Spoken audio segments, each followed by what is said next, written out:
మన ముకుంద జ్యువెలర్స్ యొక్క gratitude sale అన్ని జ్యువెలరీస్ పై VA flat 50% discount, no making charges.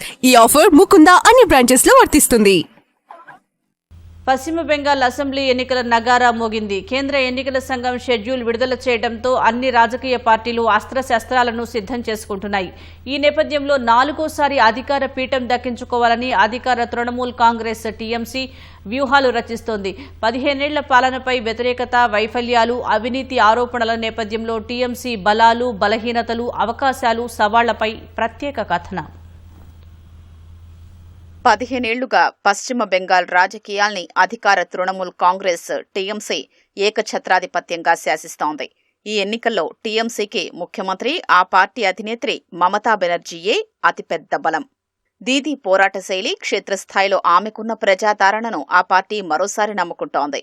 Bengal సంరక్షకురాలిగా, జాతీయ స్థాయిలో ప్రతిపక్షాల గొంతుకగా దీదీకున్న ఇమేజ్ టీఎంసీకి అదనపు బలాన్నిస్తోంది.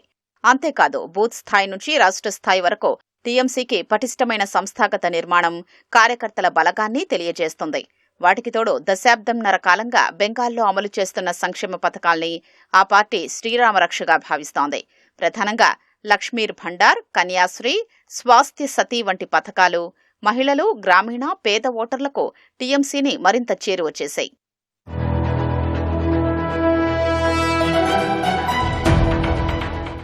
బెంగాల్లో వరుసగా 3 సార్లు అధికారంలో కొనసాగుతున్న టీఎంసీపై సహజంగానే వ్యతిరేకత ఉంది.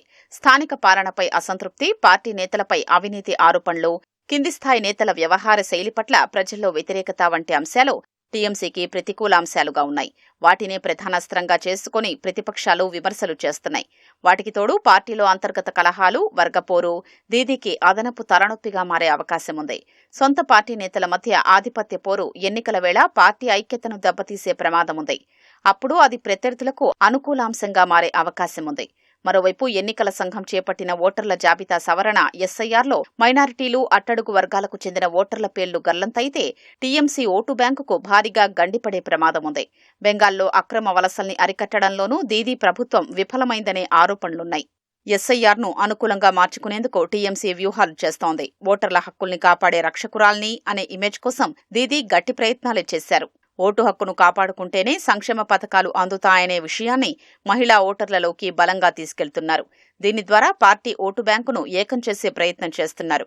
అంతేకాకుండా ప్రతిపక్షాల మధ్య ఓట్ల చీలిక కూడా టీఎంసీకి కలిసొచ్చే అంశంగా మారనుంది.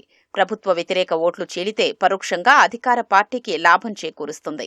ఈ ఎన్నికల్లో కూడా టీఎంసీకి బీజేపీ నుంచి అతిపెద్ద సవాల్ ఎదురవుతోంది. బెంగాల్లో క్రమంగా పుంజుకున్న బీజేపీ ప్రధాన ప్రతిపక్షంగా ఎదిగి టీఎంసీకి గట్టి పోటీ ఇస్తోంది. టీఎంసీ సర్కార్ అవినీతి, శాంతి భద్రతల వైఫల్యాల్ని బలంగా ప్రజల్లోకి తీసుకెళుతోంది.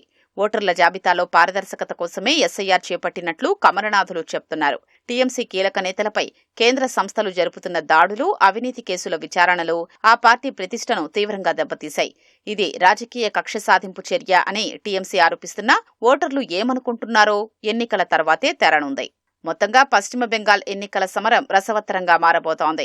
పార్టీ సంక్షేమ మంత్రం, సంస్థాగత బలం దీదీని మరోసారి సీఎం పీఠంపై కూర్చోబెడతాయా, లేదా ప్రభుత్వ వ్యతిరేకత, అవినీతి ఆరోపణలు, ఎస్ఐఆర్ టీఎంసీ కోటను బద్దలు కొడతాయా అనేది మరికొన్ని రోజుల్లో తేరనుంది.